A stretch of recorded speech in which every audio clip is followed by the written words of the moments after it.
দুনিয়াতে যত অদ্ভুত অদ্ভুত প্রশ্ন সব আপনি মুসা আলাইহিস সালামের মাথা থেকে পাবেন। বিভিন্ন বিষয়ে আল্লাহরে প্রশ্ন করতেন। সাইয়েদনা মুসা আলাইহিস সালাম আল্লাহরে বললেন, আল্লাহ আপনি আমার এমন একটা জিকির শিখাইয়া দেন যে জিকিরটার শব্দ আপনি আর আমি ছাড়া কেউ জানবে না।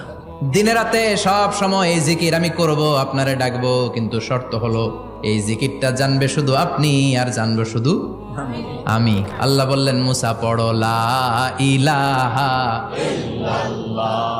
মুসা আলাইহিস সালাম কয়, মাবুদ এটা তো জাতীয় জিকির, সবাই জানে। আমি তো চাইছি এক্সেলেন্ট একটা জিকির, কারো কাছে নাই, শুধু আমি জানবো আর আমি পড়বো।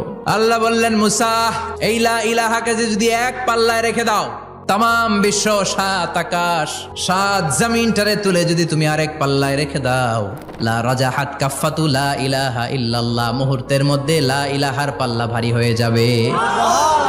ও মুসা, তুমি যতই এক্সক্লুসিভ জিকির চাও, লা ইলাহার চেয়ে দামি জিকির আমার কাছে নাই।